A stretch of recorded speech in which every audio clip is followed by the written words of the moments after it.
try to take anything like photos, iPhone, video, you can't capture it. It's just so big.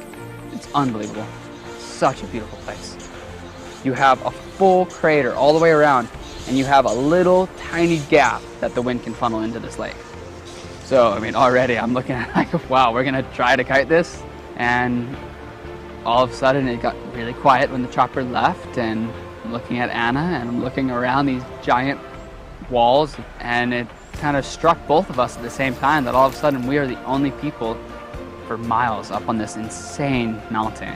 Anna was like, this has been her full-on dream. This has been her mission. She wants to do this. She's in her wetsuit, ready to go. And I'm like, have the kite in the air, like ready to go. I'm like ready to launch. She's like, okay, stand there. I'm holding it. It's like, there's no wind.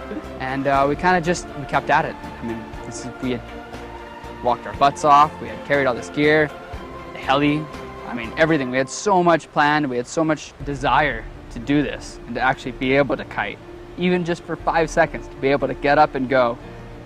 Anna, before she knew it, had a kite up in the air. She's like, oh, grabbed the board, and everything kind of clicked, and she got on the water, and she kind of took off. And I think it both kind of took us a second to realize what was going on, and she started riding, and before we knew it, she was off in the middle of this lake, up this mountain, way up this mountain, in this crater where the wind can only come in through this little tiny gap.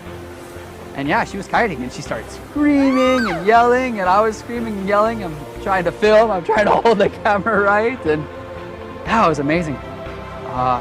Really unbelievable. So yeah, Anna was just ecstatic, and threw the bar in my hand. We still had some wind for a little bit. You spin your head all the way around, and all you see is this massive crater wall. It's beautiful. It was the most beautiful place I've ever kited, and I was so happy just to be kiting up there, just to have flying a kite, just to be in the water, which is freezing. It was just an amazing experience. And this full cloud comes through and shuts off the sun from us, and the temperature must have dropped 10 degrees right there. You're just like, oh, okay. We had our window. Let's call it. We gotta get warm because it's getting cold quick.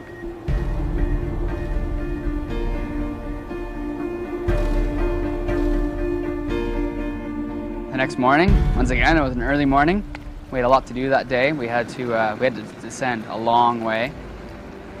We packed everything up. We had a little stand-up paddle on the lake, which was kind of surreal. It was just quiet. You're on this lake all alone. Yeah, all of a sudden I realized that the way out of this crater was up the wall.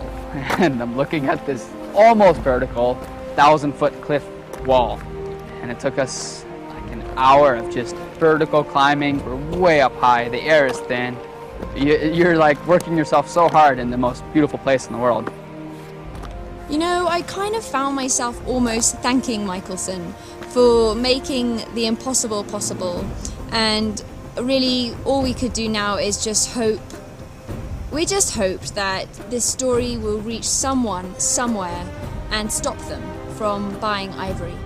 I was completely exhausted, but I was so happy from what I had just done. And in a couple days on a mountain I had never been, I had kited all 3 major lakes, higher than I've ever been in my life. And yeah, it was just, I mean, I couldn't have asked for a better trip.